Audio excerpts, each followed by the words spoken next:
ప్రభాస్ కొత్త మూవీ సలార్ ఈరోజు రిలీజ్ అయింది. ఇక ప్రభాస్తో పాటు ఈ KGF director Prashanth Neel cinema అంటేనే ఆ అంచనాలు వేరే లెవెల్లో ఉన్నాయి. ఇక ఈ సినిమా ఎప్పుడెప్పుడు వస్తుందా అని ప్రభాస్ ఫ్యాన్స్ అయితే ఎదురు చూస్తూనే ఉన్నారు. ఈ క్రమంలో 2 ఫ్లాపులను కూడా చూసేశారు ప్రభాస్. రాధేశ్యామ్ ఒకటి, ఆదిపురుష్ ఒకటి. ఇక మొత్తానికి 3 ఏళ్ల నిరీక్షణ తర్వాత ఈరోజు సలార్ ప్రేక్షకుల ముందుకు వచ్చింది. ఇక మరి అభిమానుల నిరీక్షణను, వాళ్ళ ఇంట్రెస్ట్, ఇంకా ఈ సినిమా చూడాలనే ఇంట్రెస్ట్, ఇంకా అభిమానులను అయితే ఆపేదే లేదనుకోండి. నా కొడుకైతే ఏం ఎదురు చూస్తున్నాడో ఈ సలార్ మూవీ చూడాలని. అంతగా అభిమానుల్లో క్రేజ్ తీసుకొచ్చింది ఈ మూవీ. ఈ సినిమా ఎలా ఉందో తెలుసుకుందాం. ఇంకా ఇప్పటి వరకు అయితే పురాణాల్లో, చరిత్రలో జరిగిన యుద్ధాలన్నీ కూడా దేనికోసం జరిగాయి? ఆధిపత్యం కోసమే. కానీ సింహాసనం కోసమే. కుర్చీ కోసం కుటుంబంలోనే కలహాలు మొదలై వెన్నుపోట్లు పొడిచిన ఎన్నో కథల్ని మనం చూస్తూనే ఉన్నాం. ఇక రాజ్యాధికారం కోసం ఒక జాతిని అంతం చేసిన నిరంకుశత్వాన్ని చూసాం. మనకు తెలిసిన ఇలాంటి అంశాలన్నిటితో కలగలిపిన కథే ఈ సలార్ మూవీ.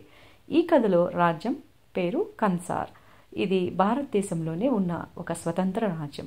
భారత ప్రభుత్వం కన్నెత్తి కూడా చూడని ఒక భయంకరమైన రాజ్యం ఇది.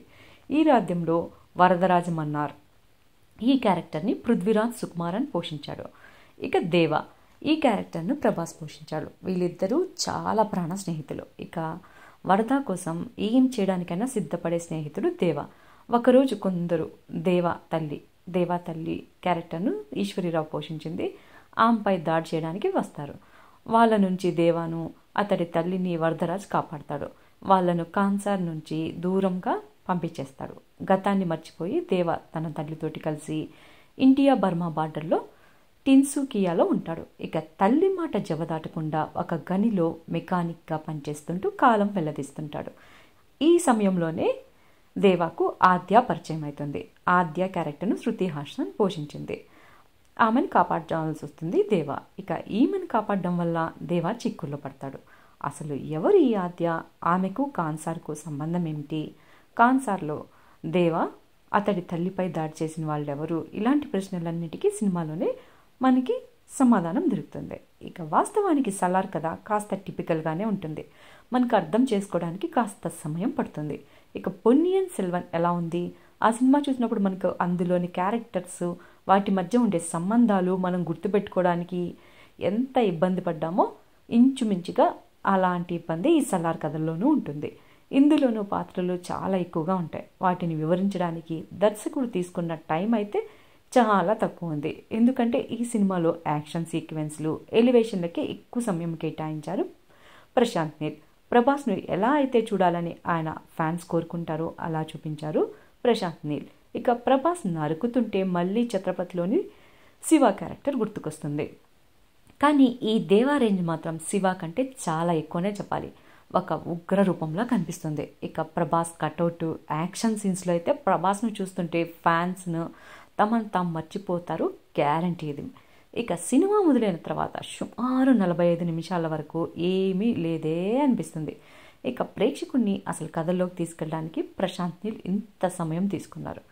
కానీ ఆ తర్వాత సినిమాలో స్పీడ్ పెరుగుతుంది. ఇక ప్రీ ఇంటర్వెల్ ఫైట్, ఇంకా ఇంటర్వెల్ బ్యాంగ్ మామూలుగానే లేవు, ఎంత సూపర్గా ఉన్నాయి. ఇక తల్లి మాట కట్టుబడి ఎవరేమన్నా చేయెత్తకుండా పక్కకు తప్పుకొని వెళ్ళిపోయే క్యారెక్టర్లో దేవా.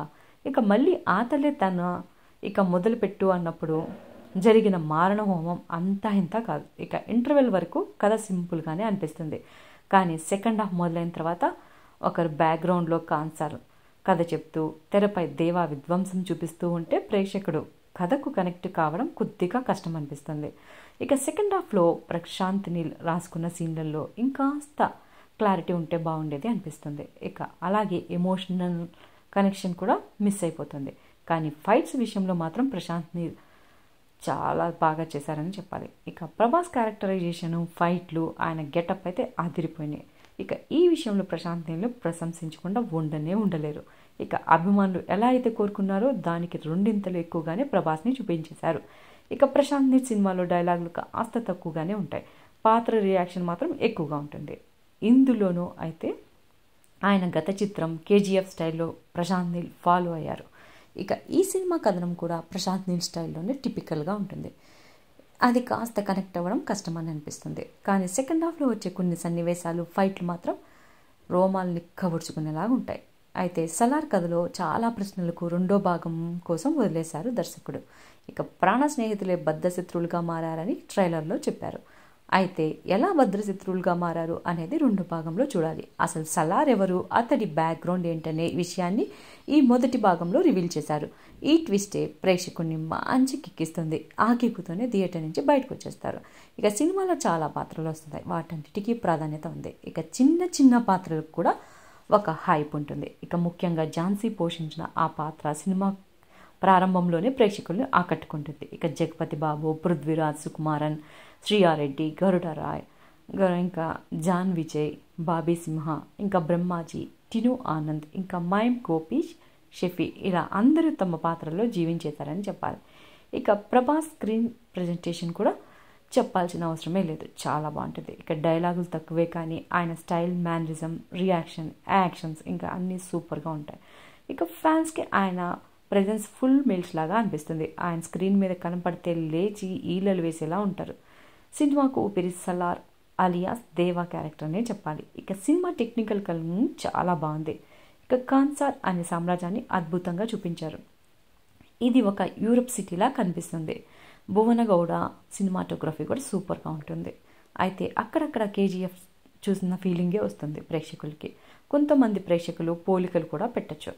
ఇక సంగీతం కూడా బాగుంది. ఇక ఈ సినిమాకైతే రేటింగ్ 3 ఇవ్వడం జరిగింది.